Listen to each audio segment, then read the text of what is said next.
Chapter second और नाम है क्या, the human I and the colourful world. इसमें एक वर्ड आप अपने साथ इसी में एडिशनल कहीं भी ऊपर नीचे चैप्टर के साथ लिख लीजिएगा, आई या ह्यूमन आई। हालांकि सभी की आई के साथ ज्यादातर एक जैसा सिचुएशन है, कोई भी लिविंग हो। Eye is similar to the camera. अभी हम यहाँ पर कैमरा को भी साथ साथ डिस्कस करेंगे, ठीक है। अभी आप लोग हो सकता है कैमरे से अच्छे से परिचित ना हो। रीजन ये कि आजकल कैमरे का यूज खत्म हो गया। हम लोग सब काम कैमरे वाला किससे कर लेते हैं, मोबाइल से कर लेते कि नहीं बताओ। तो बहुत से पार्ट्स कैमरे के आपने हो सकता है या तो ऑब्जर्व ही ना किए हों या सही से नहीं देखे होंगे। कैमरा तो देखा ही होगा, कहीं मूवी में देखा हो या कहीं अब घर में कोई प्रोग्राम होता है तब भी हम लोग फोटोग्राफर बुलाते हैं। फिर भी हम बताने की कोशिश करेंगे। तो चैप्टर नेम तो डाल ही दिया, क्या नाम है चैप्टर का, human I and colourful world.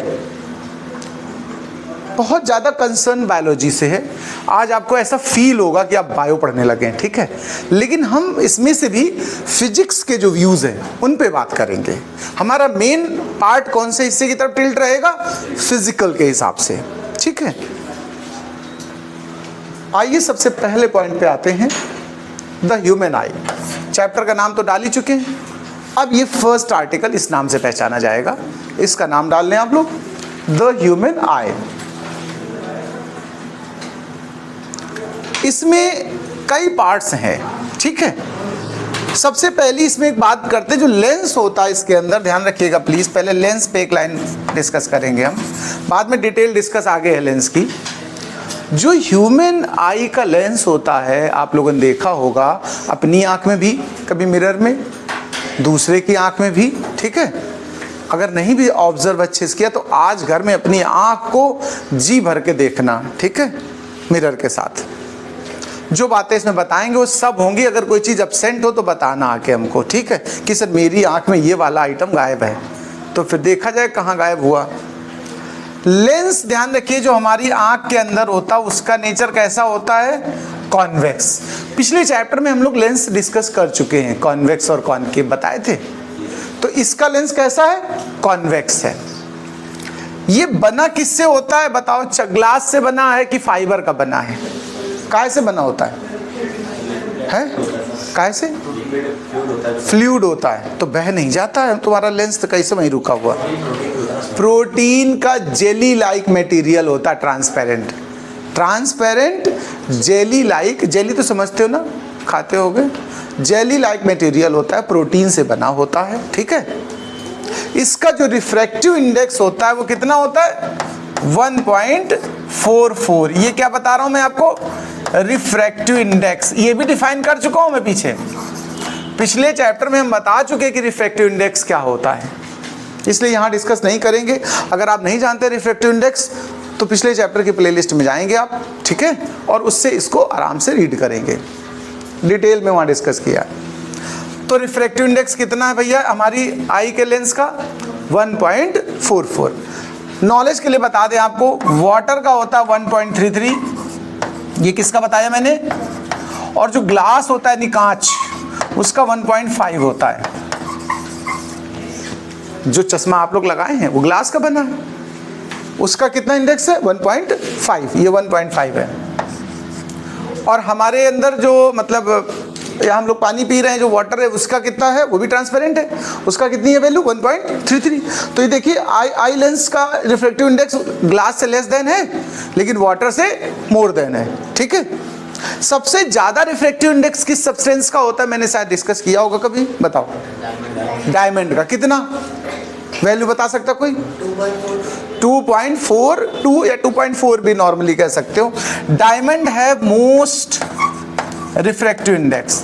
अगर कभी मोस्ट की बात आ जाए तो डायमंड का होता है, ध्यान रखना, 2.42 या 2.4 लिख सकते हो आप। एयर का कितना लेट करेंगे, 1, कितना लेट करेंगे, 1 से लेस देन रिफ्रैक्टिव इंडेक्स, फिर वो चीजें ट्रांसपेरेंट नहीं होंगी, ठीक है। अभी हम यहाँ पर फिर से वापस बात करते हैं कि ह्यूमन आई में हमें क्या क्या बातें प्रिपेयर करनी है। The human eye works on the refraction of the light through a natural convex lens made of transparent living material and enables us to see things around us. ये जो हमारी आँख है इसके अंदर एक लिविंग मटेरियल यानी प्रोटीन से बना हुआ लेंस है, उसकी हेल्प से ये हमें ऑब्जेक्ट्स को देखने में हेल्प करता है ह्यूमन आई। हमारे आईज के अंदर जो सामने ऑब्जेक्ट होगा उसकी लाइट एंटर करेगी, एंटर करके रिफ्रैक्ट होगी, रिफ्रैक्शन के बाद जब लेंस पे पहुंचेगी, ये कॉन्वेक्स है। कॉन्वेक्स लेंस का दूसरा नाम क्या होता है किसी को पता है? और क्या बोलते हैं? कन्वर्जिंग। कन्वर्ज मतलब रेज को एक जगह कलेक्ट करना, ठीक है।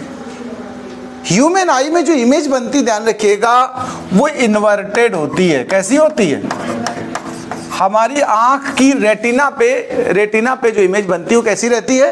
इन्वर्टेड। लेकिन जब ब्रेन में वो सिग्नल पहुंचता है तो फिर से एक बार इन्वर्ट हो जाता है, तो डबल इन्वर्ट होकर के कैसा हो जाएगा? इरेक्ट। इसलिए हमें सीधा दिखता है। ये छोटी छोटी जो बीच में बातें बता रहे हैं वो भी नोट करनी। तो पहला आपने इतना स्टैंजा नोट कर लिया होगा शायद। आइज में हमारे क्या क्या चीजें, नहीं बहुत है वैसे, सब कुछ पढ़ेंगे तो हम लोग बायोलॉजी के स्पेशलिस्ट, आई स्पेशलिस्ट हो जाएंगे, डॉक्टर हैं। आप आगे लिख सकते हो आई स्पेशलिस्ट, तो वो तो हम बनाने नहीं आए तुम्हें। हम मेन पार्ट्स की बात करेंगे। सबसे ज़्यादा मेन पार्ट्स में क्या क्या है सुनिए। एक तो कॉर्निया है जो सबसे सामने दिखेगी आपको, अभी मैं कंस्ट्रक्शन में पूरा एक्सप्लेन करूंगा, केवल नाम लिख लो आप मेन पार्ट्स में कौन कौन से, नहीं क्या क्या हम स्टडी करने जा रहे हैं, किन पार्ट्स की बात करेंगे। कॉर्निया की स्टडी करेंगे, आइरिस की करेंगे, पपिल की करेंगे, सिलियरी मसल्स की करेंगे, आई लेंस की करेंगे, रेटिना की करेंगे और ऑप्टिक नर्व के बारे में बात करेंगे। इसके अतिरिक्त भी कुछ बातें हैं, कोन, रॉड, ये सब बताएंगे मैं आपको। आई लिड्स, जो शटर बोल रहे थे अभी हम आपसे, कैमरे का शटर जो होता वैसा ही हमारी आंख के पास क्या होता है? आई लिड्स। मैं उनकी बात भी करूंगा, ठीक है। लेकिन मेजर पार्ट्स ये हैं हमारे। आई लेंस ध्यान रखिएगा, ये एक ओवल या ऐसा स्फेरिकल जैसा स्ट्रक्चर है, समझ लेना, ठीक है। The eyeball is approximately spherical in shape, having diameter of 2.5 centimetre. थोड़ा कम ज़्यादा हो सकता है, ठीक है। एक एवरेज वैल्यू इसकी कितनी है हमारे, इसकी डायमीटर की, आई के डायमीटर कितने है? 2.5, ठीक है।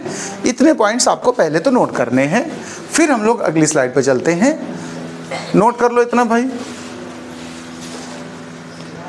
चलिए अब बात करते हैं कंस्ट्रक्शन ऑफ द आई। हमारी आंख की कंस्ट्रक्शन में क्या क्या बातें और कैसा है।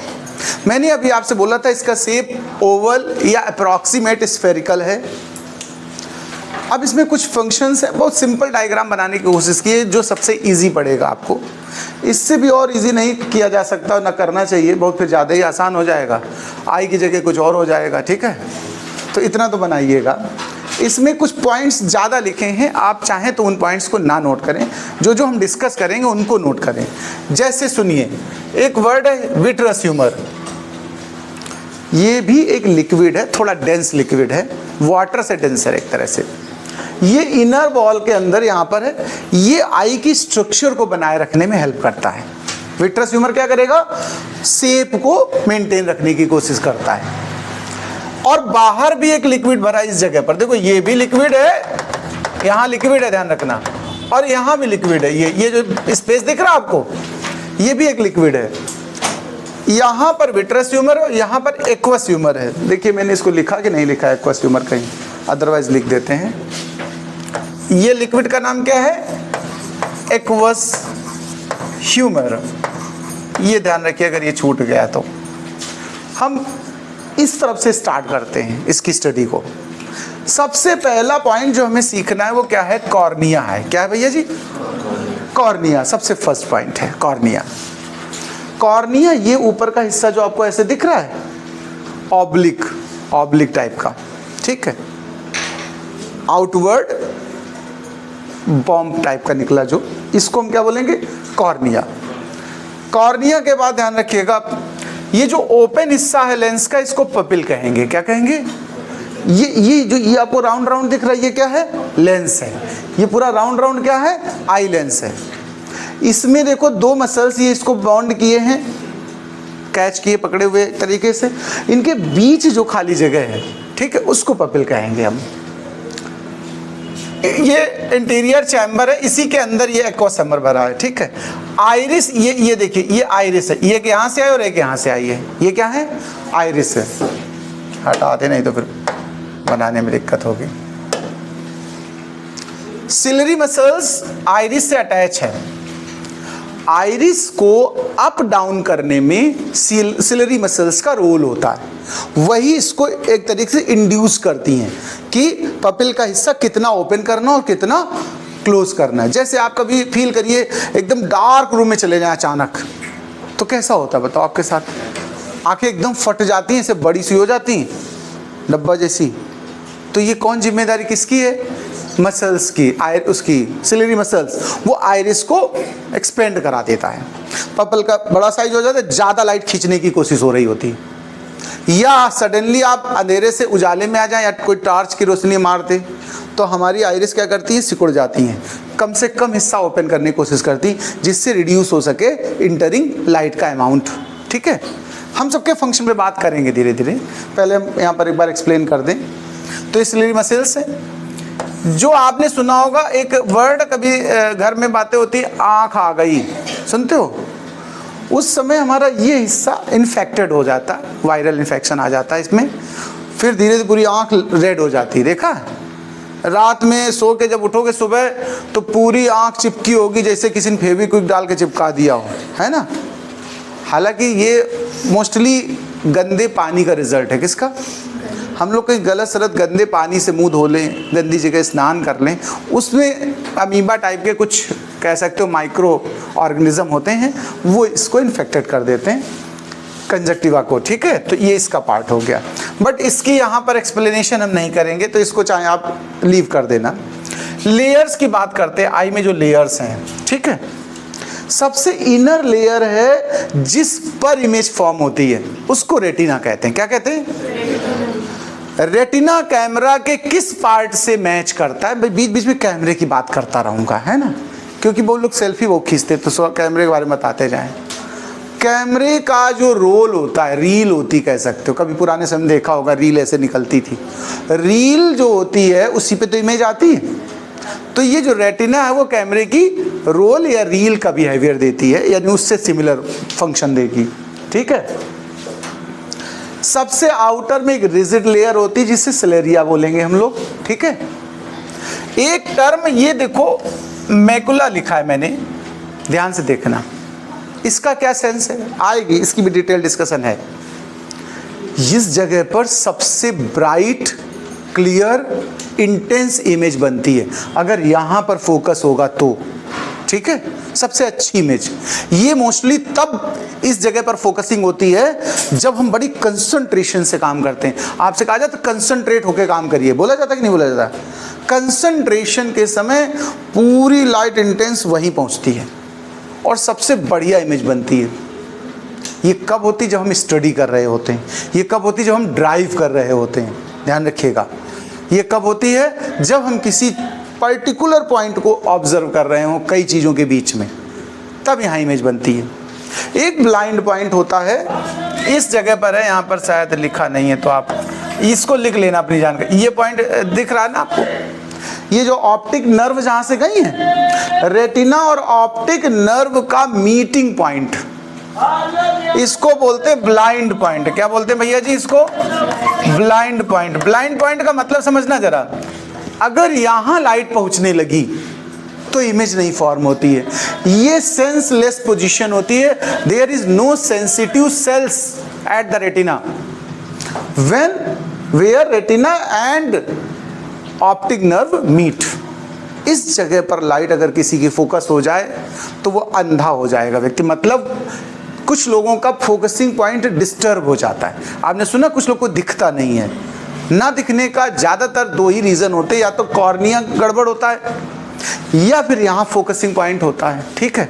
कुछ समस्याओं का निदान है अभी मेडिकल साइंस के पास, कुछ का नहीं भी है।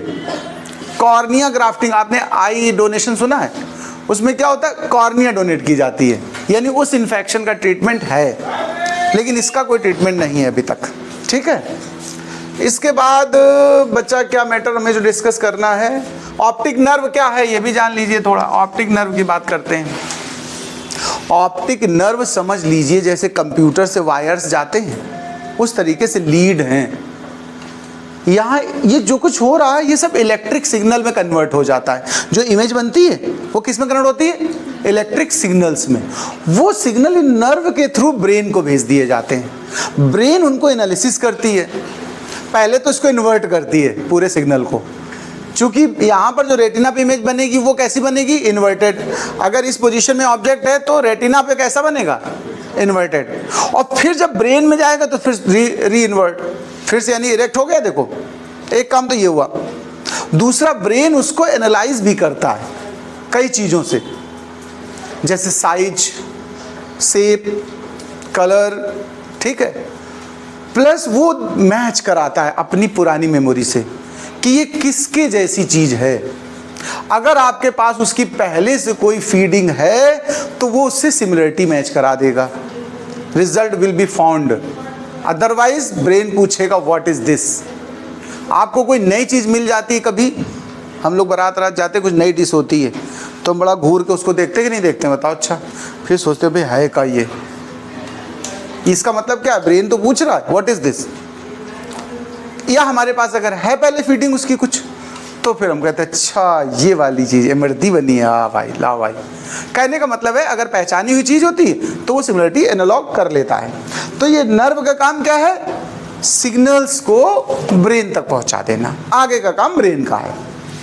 तो ये डायग्राम तो आपको बनाना ही बनाना है। चलिए हम लोग एक एक पार्ट्स की डिस्कशन पे चलते हैं, यानी डिटेल कंस्ट्रक्शन की बात करेंगे।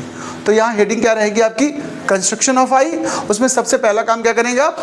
बनाएंगे डायग्राम, ठीक है। जब डायग्राम बनाओगे, लेबलिंग करोगे तो आगे का एक्सप्लेनेशन ईजिली समझ में आएगा। चलिए नेक्स्ट स्टेप पे आते हैं। सबसे पहले जो हम एक्सप्लेन करने वाले हैं उसका नाम है कॉर्निया। ये सबसे इंपॉर्टेंट पार्ट है, कह सकते हो। हम लोग एक दूसरे की आंख में देख सकते हैं, क्योंकि अपनी आंख तो तुम देख नहीं पाओगे, मेरी आंख देख सकते हो, ठीक है। इस आंख में देखिएगा ऊपर का जो उभरा हुआ हिस्सा है ना, वही है कॉर्निया। इसी में जो ब्लैक हिस्सा दिख रहा है उसके अंदर लेंस है, पपिल है, ये सब चीज़ें हैं। तो पहले कॉर्निया पे बात करते हैं। साथ साथ में मैंने डायग्राम को कॉपी कर रखा है जिससे आप ढूंढ सके कॉर्निया कहाँ पर है। ऐसे डायग्राम पीछे छुप जाता तो आपको शायद बार बार वहाँ जाना पड़ता। तो देखिए कॉर्निया ये लिखा है, आप पहले तो इसको अच्छे से घूरिए। ये देखिए थोड़ा ओवल शेप यहाँ पर उभरा हुआ दिख रहा है कि नहीं दिख रहा? इसका नाम कॉर्निया है। आप आँख में इस चीज़ को देख सकते हैं उभार, ठीक है। The front part of the eye is known as cornea, सबसे सामने का हिस्सा। It is made of transparent substance, तभी तो लाइट इंटर करेगी। अगर ये ट्रांसपेरेंट ना हो तो क्या लाइट अंदर जा पाएगी? ऐसे लगे दीवार खड़ी है ना। Substance and it is bulging to outward, बाहर की तरफ थोड़ा सा उभार रखता है। The light coming from objects enter the eye through the cornea. इसी कॉर्निया से होकर के जो भैया बैठे हैं इनसे जो लाइट आ रही है मेरी आंखों में घुस पा रही है। किसके थ्रू घुस पा रही है? कॉर्निया के थ्रू।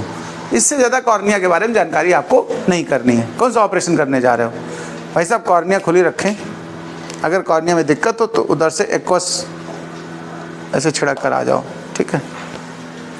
तो ये तो कॉर्निया की बात हो गई। इसके अगले स्टेप पे आते हैं, आइरिस पे। जो जिस सीक्वेंस में जो चीज़ है वही उसका ऑर्डर है इनवर्ड की तरफ। आइरिस की बात करते जरा। आइरिस क्या है? पहले तो आइरिस ढूंढिए आप। ये देखिए मसल जैसी लेंस के साथ चिपकी हुई है, आपको दिख रहा है ऐसे। अभी मैं सिंपल डायग्राम भी बनाऊंगा, जैसे कुछ लोग को ये हो सकता है अभी कम समझ में आए तो मैं पूरा प्रोसेस सिखाऊं कैसे बनाएंगे हम लोग लास्ट में जाकर के। पहले एक्सप्लेन कर देते हैं, फिर उसको बना के एक बार दिखाएंगे आपको, ठीक है। The iris is a flat coloured ring. चारों तरफ आप अपने देखिएगा एक मसल जैसा कलर्ड हिस्सा दिखेगा आपको, आँख के चारों तरफ ढक्कन चिपका हुआ। Ring shaped membrane behind the cornea of the eye. चाहे तो अगल बगल वाले की आंख फाड़ के देख लो ऐसे, ठीक है। इसके बाद दूसरा पॉइंट है पपिल, ठीक है। पपिल इज अ होल, ये बीच का जो सेक्शन है चारों तरफ गोल गोल चिपकी है वो आइरिस, उसके बीच में जो खाली जगह है वो पपिल है। Pupil is a hole in the middle of the iris the pupil appears black because no light is reflect from it. जो लाइट अंदर गई वो वापस नहीं आती है, जहां से लाइट रिटर्न ना हो वो हिस्सा हमें कैसा दिखता है, ब्लैक। यानी पपिल एक तरह से क्या है, ब्लैक होल है। क्या है पपिल को हम क्या सकते हैं, बताओ क्या कह सकते हैं, ब्लैक होल नहीं कह सकते। ब्लैक होल पक्का यही तो कॉन्सेप्ट है स्पेस में। बताओ स्पेस में ब्लैक होल क्या होता है, ऐसा स्टार या ऐसा प्लेस जहां से लाइट भी रिटर्न बैक ना आए, उसको क्या बोलते हैं हम लोग, ब्लैक होल। तो हमारे शरीर में भी ब्लैक होल है, वो क्या है, पपिल। ठीक है, क्योंकि लाइट वापस नहीं आने देता है। तो ये तो बात हो गई पपिल और आइरिस की। नेक्स्ट स्टेज पे आते हैं, अब हम लेंस पे आते हैं। आई लेंस मैंने थोड़ा सा पहले से बता दिया, ये लेंस आपको दिख रहा होगा ना। आई लेंस क्या है, लिविंग मटेरियल से बना है, और वो लिविंग मटेरियल क्या है, प्रोटीन। प्रोटीन किससे बना, जरा एक जानकारी के लिए पूछ रहे हैं आप लोगों से। प्रोटीन सुना होगा आप लोगों ने, क्यों, बॉडी बिल्डिंग फूड में प्रोटीन होता कि नहीं होता, बताओ। प्रोटीन कैसा फूड है, प्रोटीन और फैट कैसे फूड है, बॉडी बिल्डिंग। ठीक है, प्रोटीन किस चीज से बनता है, कोई बता सकता है, प्रोटीन का कंटेंट क्या है, मतलब कौन सा केमिकल, क्या चीज उसमें यूज हुई है, मेजॉरिटी में नहीं पता, कोई जानता भैया। प्रोटीन नाइट्रोजन से बनता है, किससे, प्रोटीन का मेजर पार्ट क्या होती है, नाइट्रोजन। अब तुम्हें नाइट्रोजन कहाँ से मिल रही है पता है, पल्सेस से। कहाँ से, दाल, सुना कि नहीं सुना, दाल में प्रोटीन होती कि नहीं होती, सबसे ज्यादा प्रोटीन किस दाल में होती पता है, सोयाबीन में। किसमें, सोयाबीन। ओके, जो लोग मीट नहीं खाते हैं यानी वेजिटेरियन हैं, मीट का सप्लीमेंट आप किसको कहेंगे, सोयाबीन को। सोया ऑयल नहीं, वो रिफाइंड हो जाता है, सोया ऑयल की बात नहीं कर रहा हूँ, सोयाबीन। आपने सुना होगा सोयाबीन से पनीर बनता है, मिल्क भी बनता है, सुना कि नहीं सुना, सबसे ज़्यादा प्रोटीन होता है सोयाबीन में। तो आप लोग चूँकि कंस्ट्रक्टिव फेज में हैं, बच्चा लोग अभी किस में है, अभी आपकी बॉडी बिल्डिंग हो रही है, अपन लोग की बिल्डिंग हो गई जो कुछ बननी थी, अब ज़्यादा बन जाएगी तो समस्या हो जाएगी। और एक चीज़ की बात बता दें आपको, प्रोटीन डाइजेस्ट नहीं होती है, ये बात जानते हो कि नहीं जानते हो। पूरी प्रोटीन जो इंटेक होगा, अगर ज़्यादा प्रोटीन इंटेक लेंगे लोग तो डाइजेस्ट नहीं होगा, फिर वो यूरिक एसिड में कन्वर्ट होता है। किसमें, ये आपके नॉलेज के लिए बता रहा हूँ। आफ्टर 30, किस एज के बाद, 30 साल के बाद प्रोटीन के चक्कर में ना पड़े रहना। प्रोटीन के सोर्स क्या होते हैं, दालें तो हैं ही, इसके अतिरिक्त paneer, sea food. Sea food समझते हैं आप लोग, सी फूड कोई जानता है यहाँ पर, क्या होता है सी फूड, जो मछली, झींगा, केकड़ा, ये सब समुद्र से निकालते हो, इनमें प्रोटीन बहुत होती है। 30 ईयर के बाद अंडे भी, इनमें प्रोटीन होती है। ये चीज़ें, दालें ये नहीं खानी चाहिए, ज़्यादा नहीं खानी चाहिए, मतलब एक नॉर्मल खाना चाहिए। और नहीं तो समस्या क्या क्रिएट होगी, क्या बनेगा, यूरिक एसिड। यूरिक एसिड की समस्या क्या होती है, जितने जोड़ होते हैं शरीर के, घुटने और भी जितने, कमर, इनमें क्या होगा, पेन, यूरिक एसिड वहीं स्टोर हो जाता है, और फिर वो स्टोर होकर के वहाँ से चिल्लाता है दर्द की तरह, वो कहता हमको हटाओ। ठीक, तो खैर आप लोग प्रोटीन मतलब अभी लीजिए, अभी खूब मस्त और खूब आराम से एक्सरसाइज करिए, दौड़िए, भागिए। तो बात कर रहे हैं फिर से हम, मैंने बोला लेंस किससे बना, प्रोटीन से। प्रोटीन किससे बनी, नाइट्रोजन से। नाइट्रोजन कहाँ से आती, दाल से। और दाल कहाँ से, जड़ों में इनके, याद है राइजोबैक्टर होते हैं, वो क्या करते हैं, नाइट्रोजेशन कराते हैं कि नहीं, नाइट्रोजन को अपने अंदर लाते हैं वहाँ पर। यानी सोर्स, मेन सोर्स क्या, नाइट्रोजन एटमॉस्फेयर के, लेकिन हम लोग डायरेक्ट इंटेक नहीं कर पाते हैं, हमको इनडायरेक्ट वे में मिलता है नाइट्रोजन। ठीक है, उससे प्रोटीन मिलती है नहीं। तो चलिए, ये तो बात हो गई लेंस की। लेंस का मैंने इंडेक्स वगैरह बता ही दिया। कॉन्वेक्स इसका नेचर है, ये बता दिया मैंने, है ना, कन्वर्जिंग नेचर है। Eye lens is convex lens made of transparent soft flexible material made of proteins. Protein किससे बनी है मैंने एडिशनल बता दिया, अपनी जानकारी के लिए लिख लेना। ठीक है, आई lens can change its shape, ये थोड़ा बहुत शेप चेंज करता रहता है, थिक और थिन होता है।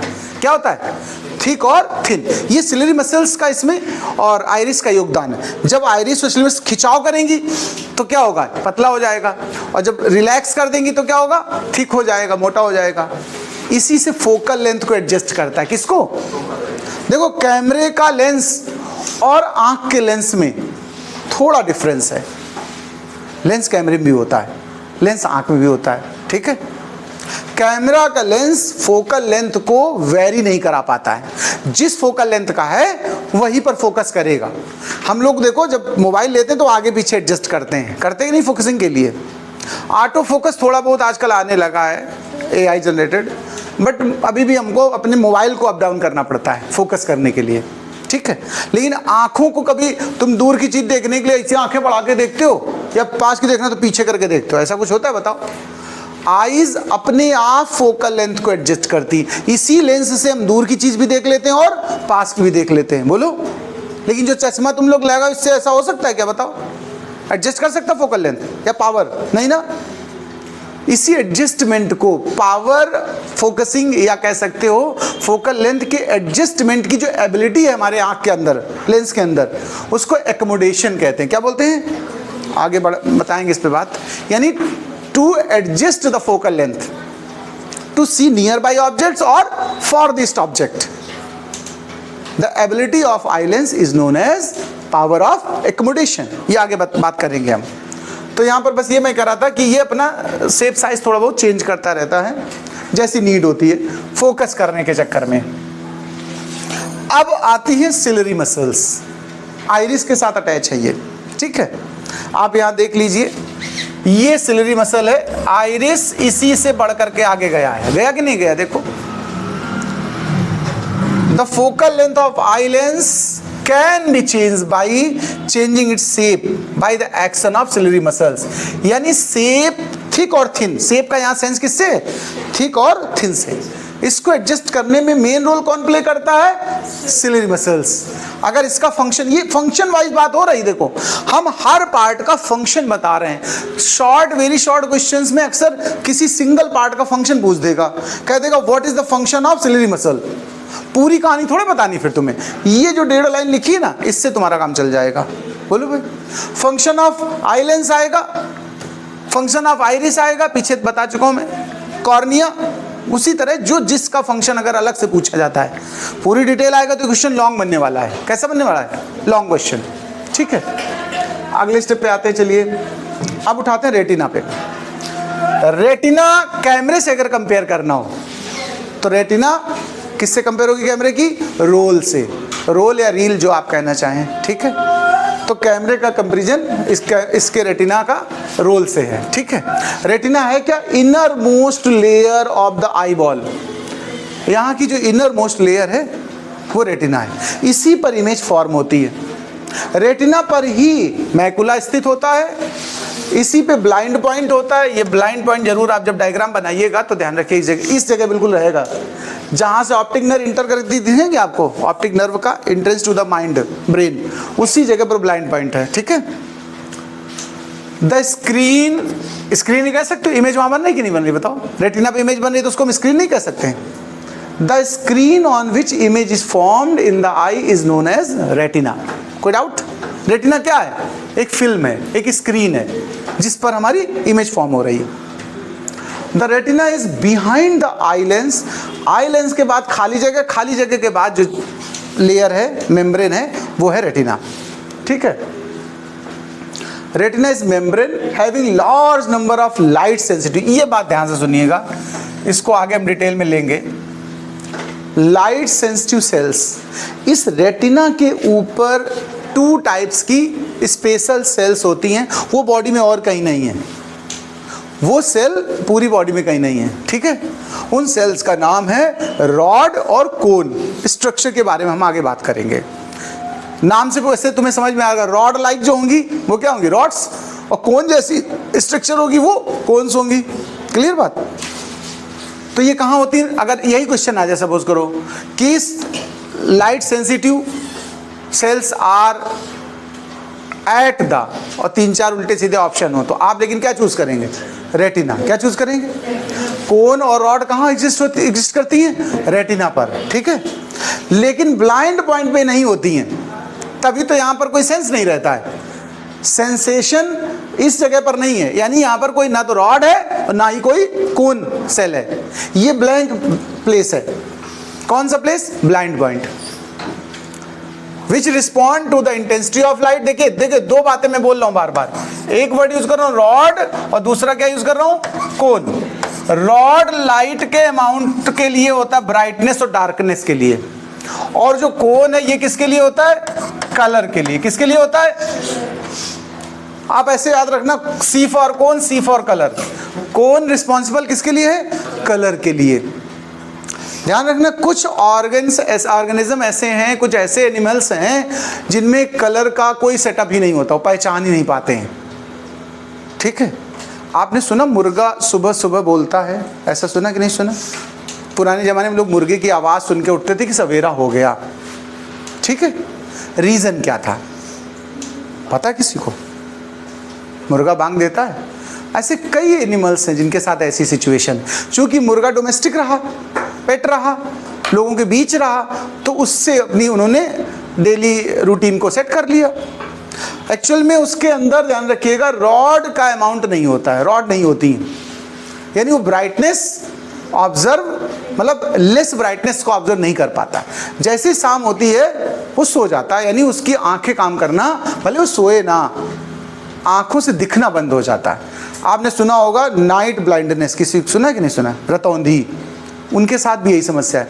जिन लोगों को रतौंधी होती है भाई साहब, उनमें किसकी कमी होती है, रॉड सेल्स की। ज़्यादा ब्राइटनेस है तो दिखेगा, जैसे ब्राइटनेस कम हुई, डिम हुई, दिखना बंद। एक होता कलर ब्लाइंडनेस, ये भी सुना है कि नहीं सुना है? कलर ब्लाइंडनेस किसी ने सुना है? बताओ पहले, कलर ब्लाइंडनेस ये कैसे होता पता किसी को? ये जेनेटिक्स बीमारी है। कैसी है? जेनेटिक्स। इस पे मैं अलग से बात कर देता हूँ, 2 मिनट खाली समय लेंगे। देखिए जेनेटिक्स बीमारी कौन सी है? Colour blindness. इसका टेस्ट, मतलब टेस्ट नहीं, ठीक, मैं तुम टेस्ट लेने लगो। इसका टेस्ट भी किया जाता है अगर आप डिफेंस सेक्टर में जाएं कभी, आर्मी, एयरफोर्स, नेवी, ऐसा कुछ, एनडीए, सीडीएस, वहाँ जब मेडिकल टेस्ट होता है तो कलर ब्लाइंडनेस भी चेक होता है। उसके लिए कुछ स्पेसिफाई कलर होते हैं जिनके लिए पर्सन ब्लाइंड हो सकता है, मेडिकल साइंस ने वो पता किया है। उन्हीं कलर से लिखा हुआ कुछ फॉन्ट होते हैं एक बुक के अंदर, ठीक है, रैंडम, और जो डॉक्टर बैठेगा वो आपसे कहेगा पढ़ो इसमें क्या लिखा, एक एक पन्ना पलटेगा। आप जिस कलर के लिए ब्लाइंड होगे वो खाली दिखेगा आपको, वो कलर दिखेगा नहीं आपको। जब आपको दिखेगा नहीं तो आप पढ़ नहीं पाओगे, अंधा चुकी कुछ पढ़ दोगे उल्टा सीधा, है ना? तो वो समझ जाएगा इस बच्चे को यहाँ पर प्रॉब्लम है। तो ये बीमारी जेनेटिक्स है। जेनेटिक्स कैसी है भी बता दें आपको, ये होती है बॉयज को। किसको? लड़कियां कलर ब्लाइंड नहीं होती हैं। ये मैं आपको एक रहस्य की बात बता रहा हूँ, पता कि नहीं पता ये बात? किसी को पता है? Girls are not colour blinds. अब गर्ल्स खुश हो गई कि हम अंधे नहीं हैं, अंधे हैं लड़के, but they are the carriers of this disease. आपकी माता इसकी कैरियर हैं। कैरियर तो समझते हो? इस बीमारी को ले जाने की जिम्मेदारी किस पर है? महिलाओं पर। महिलाएं अपने जेनेटिक ऊपर फोर फादर से लाती हैं और अपने बच्चों में इसको ट्रांसफर करती हैं। यानी ट्रांसफर कौन कर रहा है? गर्ल्स। अफेक्ट कौन हो रहे हैं? बॉयज। ये ऐसी बीमारी खतरनाक है कि लड़कियां अपने संतानों को, वही बॉयज को, मेल कह सकते हो, उनको ट्रांसफर करती हैं। ये एक ऐसी खास बीमारी, ऐसी कोई दूसरी बीमारी नहीं, कोई लड़की अफेक्टेड नहीं है। अगर एक ही माँ के 2 बच्चे हैं, एक बॉय और एक गर्ल, गर्ल ब्लाइंड नहीं होगी, कलर ब्लाइंड कौन हो सकता है? ये श्योरिटी नहीं कि लड़के सभी होंगे, कोई लड़का हो सकता है, मतलब, लेकिन कैरी करने की जिम्मेदारी या कह सकते हो समस्या किसके साथ है? गर्ल्स के साथ। तो आजकल बहुत तरह के लोग शादी से पहले चेक करने लगे हैं। यही एक टेस्ट बोल लो करवाते हैं, शादी करने वाले होते हैं तो इसका भी टेस्ट कराती कि ऐसा तो नहीं लड़की ये वाली बीमारी लेके चली आ रही हो जेनेटिक्स से। तो आने भाई बात समस्या कहाँ पैदा होती? आजकल देखते हो जॉब की समस्या है कि नहीं? हमारा बच्चा बहुत ब्रिलियंट हो सपोज करो, लेकिन वो कलर ब्लाइंड है और उसने एनडीए सीडीएस निकाल दिया और वहाँ जाके फंस गया मेडिकल में, पूरी मेहनत बेकार हो गई कि नहीं? और उसको पता नहीं था। तो ऐसी समस्याएं हैं। तो ये मैंने ऐसे बता दिया, आप अपनी जानकारी के लिए जान लो। कलर ब्लाइंडनेस कैरियर कौन? वेक्टर कौन? गर्ल्स। बट अफेक्टेड कौन, परेशान कौन, विक्टिम कौन, बॉयज। ठीक है, तो इसलिए खुश ना हो लड़कियां और सोचें हम अंधे तो अंधा कर तो नहीं है। आइए बात करते हैं इस पे। तो मैं बात कर रहा था आगे एट द जंक्शन, ये मैं ब्लाइंड, देखो ब्लाइंड पॉइंट की बात कर रहा हूं, at the junction of optic nerve and retina. समझ गए इसका मतलब, जहां पर ऑप्टिक नर्व और रेटिना मीट करेंगी उस प्लेस को, there are no light sensitive cells. Light sensitive cell कौन कौन सी, रॉड और कोन, यहां पर नहीं होती हैं बस। तो हम कह सकते हैं due to which no vision is possible at this spot, this spot is known as blind spot. Clear बात। अगर ब्लाइंड स्पॉट आए कि कहां है, तो आप क्या कहेंगे, the junction of retina and optic nerve. Clear बात, it is known as blind spot. Okay, macula क्या है, अब इस पे बात करते हैं। मैं पहले बता चुका हूं, पीछे भी फिर से सुन लीजिए। ये सबसे शार्प इमेज का पॉइंट होता है, ये भी रेटिना पर ही है। कलर ब्लाइंड, देखो सॉरी, ब्लाइंड स्पॉट से जस्ट ऊपर है ये, यानी जरा सा डिफरेंस है। फोकसिंग थोड़ी टेढ़ी मेढ़ी हुई, साफ दिखने की जगह अंधे हो जाओगे। It is small spaceless area in the centre of the retina, the light sensitive tissue at the back of the I. It is crucial, ध्यान रखिएगा, ये किसके लिए यूज होता है, crucial for sharp detail central vision which is essential for task like reading. पढ़ते हम लोग एकदम फोकस करके पढ़ते कि नहीं पढ़ते हैं। ड्राइविंग, कार चलाने में फोकस, अगर नहीं करोगे फोकस तो ठोक दोगे किसी को या खुद ठुक जाओगे भाई, तो फोकस की नीड रहती है।